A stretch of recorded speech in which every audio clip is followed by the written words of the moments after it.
Hi friends. My name is, good morning. My name is Dr. Savita. I'm a clinical psychologist and I will be conducting as well as coordinating this session. We have a few other very renowned speakers. There is Dr. Chako George, he's a pulmonologist. He will come in, he will talk to you about things that you don't want to know about smoking. That is the medical health related facts, the price that you pay for that great pleasure that you get from a puff of a cigarette. So Dr. Chaka will talk about that. Then we have Professor Kennedy. He will come in and he will talk about how your lung deficiency starts getting impacted and what you can do to compensate for that in terms of exercise. We do have quite a few exercise enthusiasts over here. I did meet one earlier in the day.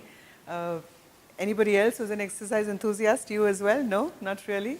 You? Yes, I could look at that. If you see somebody whose abdomen is a concave, then you by and large know that yes, here is an exercise enthusiast, because without an effort, you can never get a concave over here.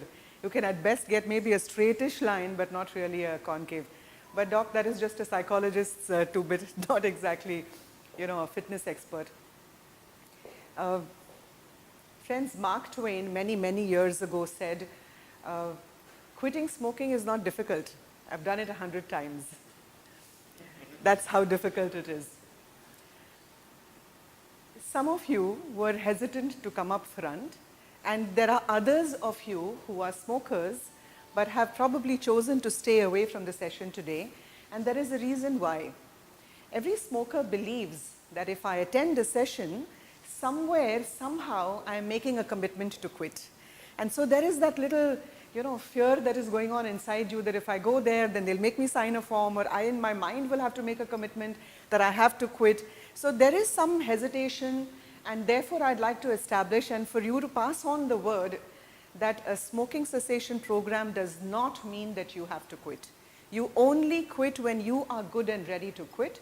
But when you attend such sessions, then it starts getting you into that ready mode so that sooner or later, you will form that decision to quit. So there is no compulsion. You're not going to be asked to sign something, otherwise this will happen, whatever. There is not any guilt trip that you will be put under. Listen to the information, understand why you smoke, what happens to you, why is there this pleasure, why is it difficult to quit smoking, and thereafter you will probably be a little bit further along the journey of wanting to quit. Friends, by and large, everybody who smokes wants to quit. 70% start thinking seriously about quitting. Okay? 30 to 35% make an attempt every year to quit. About 3-4% succeed every year in the quit. So even if we keep working with this 3-4% that quit every year, we will still bring up a substantial number. Many countries have started working on quitting, and therefore public smoking in almost every country that we know has been banned. The question is, what is public? You think that a party is not public, but a party in fact is public. A gathering with a group of people in fact is public. You think that if you stand, let's say, on a platform which is open, then that is not public because it's open air. But there are other people who are inhaling the same air, and therefore it is public. So there is very little space today that is not public. Maybe the balcony of your own home where nobody is going perhaps might be considered to be private and therefore open for smoking, but there's very little that is public today, and by doing that, the government has made all governments have made some very serious effort to make public smoking more and more difficult for people. From all the statistics that are available, the Australian government has by far been the most successful in cutting down the population of smokers. I'm sure many other governments are doing an extremely good job. We from Arabian Wellness and RAC Hospital are making a little effort from our side in helping this journey along. Okay. There is an anonymous saying that says, sooner or later, everyone quits. Now the decision is yours, friends. Are you going to be part of the sooner, or You are not going to make an effort to be part of the sooner, and later it will happen inevitably. So that is the choice by and large that all smokers have. Sooner or later, everyone quits.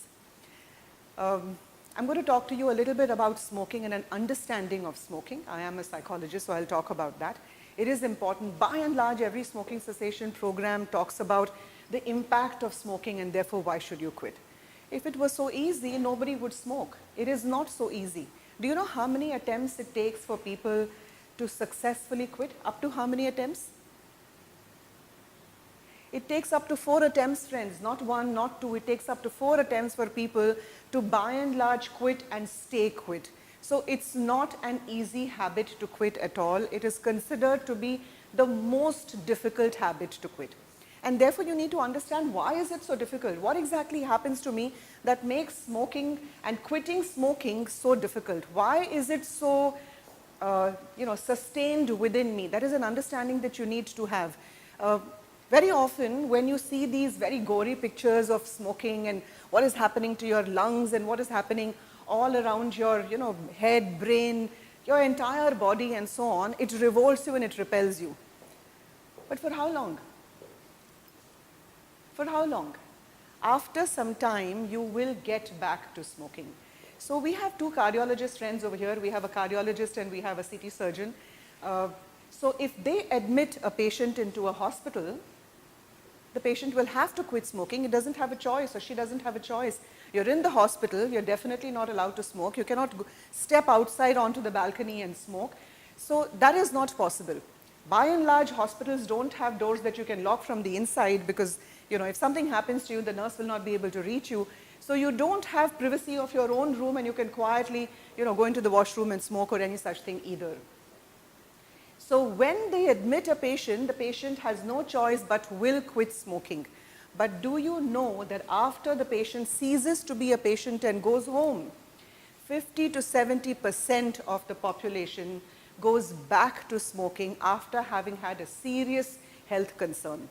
So that is how difficult it is to quit smoking. If it was so easy, 50 to 70% of the population would not go back. That's how tough it is, doc. And so therefore, when you tell your patients when they come back to you, you got back again to smoking, the person is finding it very difficult. Everybody wants to quit, but the person is finding it extremely difficult. Okay?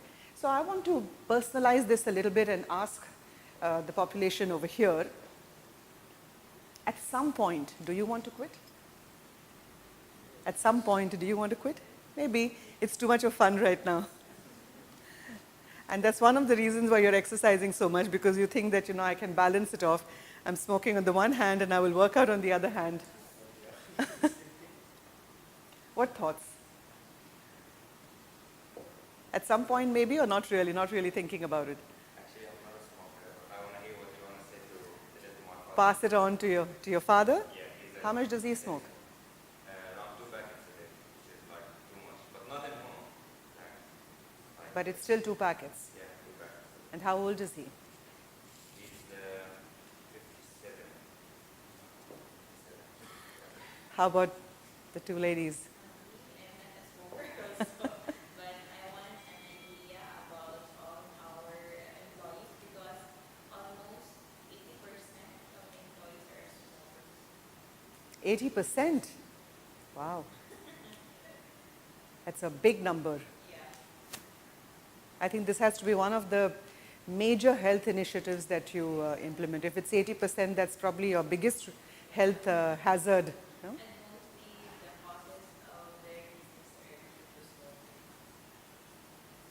Yeah. For me, I'm not a big You want to find a way to quit. yes. Have you quit earlier? Yes, but it's really difficult. Yeah. But I'm not smoking that much, because now I lessened my smoking like months ago.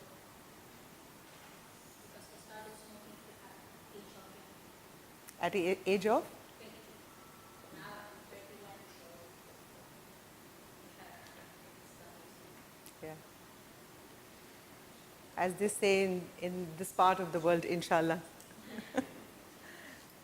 How about you?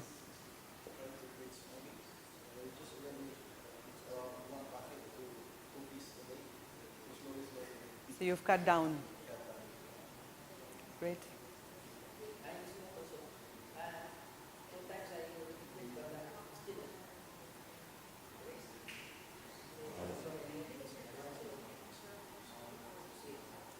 Right.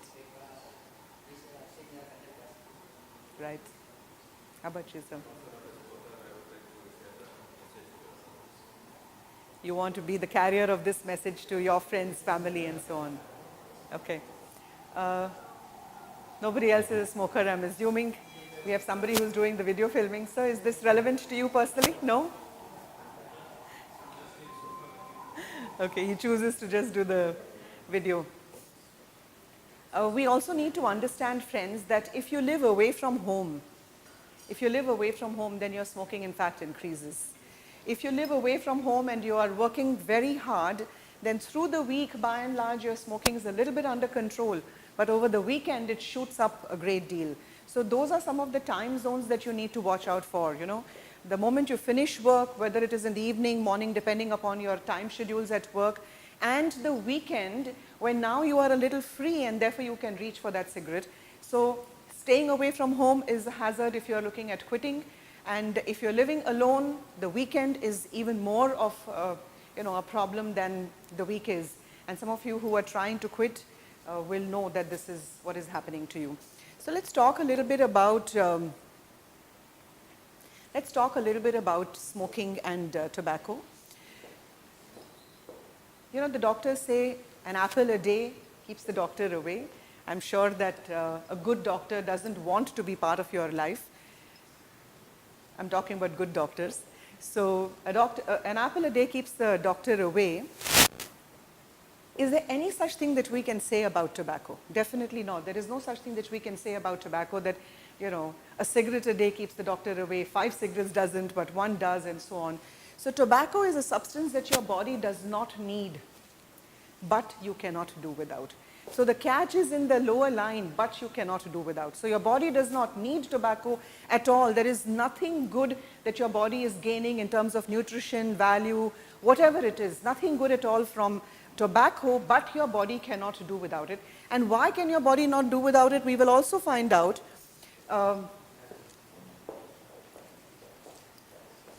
We have Dr.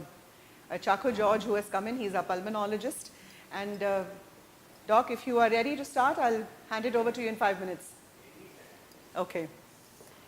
Addiction is loss of control over drug-taking behavior. That is what an addiction is. You are not in control, the addiction is in control. But the most difficult thing, friends, the most difficult thing is to actually admit to yourself that I am addicted to smoking. That is by far the most difficult thing, that everybody believes that I'm a master. And I can quit whenever I so choose. If I decide from this weekend to quit, then I'm the master of my smoking and I can quit. However, you need to understand that smoking is the most difficult addiction to quit, and addiction means loss of control over drug-taking behavior. Now, if you put these two together, you will understand that here is a substance that you are addicted to, which is doing nothing good to your body, but you cannot do without it because you're addicted. And an addiction is loss of control over drug-taking behavior, even under compelling reasons. And those compelling reasons are what I spoke to you about earlier. If you have, let's say, a cardiac event or any such situation, and you quit for that reason, after a while, you usually come back. There are, I will, as a psychologist, I will talk about quitting and ways of quitting and so on. But right at the beginning, I must tell you that usually when people quit and stay quit, usually, it is not for health concerns, though health concerns is one big reason. Usually when people quit and stay quit, it is for family reasons, friends, and not so much for health reasons. Remember, 50 to 70% of the population comes back to smoking when the health concern they think has gone. It is usually for family concerns, and usually it is for your child or children, usually. So if you make a commitment, whether you are a grandfather, a father, a mother, or whatever it is, if you make a commitment to your child, or in your mind you make that commitment to your child, usually that is the most successful quit. So it is usually the category of family reasons, not so much health reasons, though I will say that comes a close second. And in that, if it is a parent to child or a grandparent to child, that is by far a reason where you quit, and the highest ratio of staying quit. Remember, quitting is not such a big problem. It is the staying quit that becomes a bigger problem, because that is where you assume mastery, and that is where you say, I'm not an addict, I can quit, I can come back anytime, I can quit anytime as well. So that is not really an option that is available. Let's talk about smoking and some very famous people, and we need to understand these famous people were all smokers because smoking till a little while ago was a socially accepted habit. So society was fine with smoking. It was considered to be something that helped you to concentrate, that helped you to think, that helped you to relax and unwind as well. And therefore you have such famous people who have given so much to mankind. By and large, they were all smokers. Look at Albert Einstein, look at Graham Bell, look at so many people. Look at Freud, the father of psychology, who spoke so much about the oral complex and so on, who couldn't resist from putting that cigarette in his mouth as well. So you have many very famous people. I'm going to just skim through a few more famous people. We have politicians and world leaders as well. We have a leader now who's outgoing, 8 years after he's finished his term now, 8 years, and he's going. We have a lot of writers, authors who have been smokers. She's quit smoking, but now, till I last researched, she is addicted to Nicorette. So you have to be careful. At the end of the day, you are getting your nicotine dose from Nicorette as well. So you have to look at finally quitting whatever you may be on. We have a lot of actors who are into smoking. We have actors from every country. So a lot of the population over here is from India. You are from the Philippines, would I assume, right?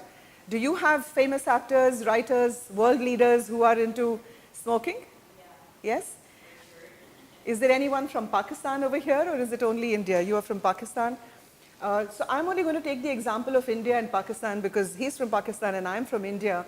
And the two first prime ministers of both our countries were smokers, you know. His country and mine as well. And I'm sure you have that in all of your countries too. So we have almost many famous people, leaders and so on in all of their fields who have been smokers. And I just want to talk about all of them with this one quote of his, 91 years old. Winston Churchill, when he passed away, was 91 years old. He was not young at all. And look at this attitude that he had. My rule of life prescribed as an absolute sacred right. Smoking cigars and also the drinking of alcohol before, after, and if need be, during all meals and the intervals between them. This was his philosophy about smoking, okay? Why am I talking about Winston Churchill, friends? One reason, he lived to 91 years. And the second reason, when you talk to people about quitting, these are the kind of examples that you get. Winston Churchill lived till 91 years. What's the problem? Why do we need to quit? So let it not remain in your mind. Let's talk about it openly, that these are the things that are in your mind when you are contemplating quitting. You're looking for people like Winston Churchill to justify to yourself, do I really need to quit? That is what is going on in your mind, because usually when you are an addict, you are in a state of denial, usually. Friends, what I'm going to do is, when I come back, I will talk to you about the psychology, some of the neurobiology, but leading from that, the psychology of smoking. But before that, what I'd like to do is invite Dr. Chaku George to come up over here and talk about smoking and its effects and impact. So get ready, brace yourselves. We have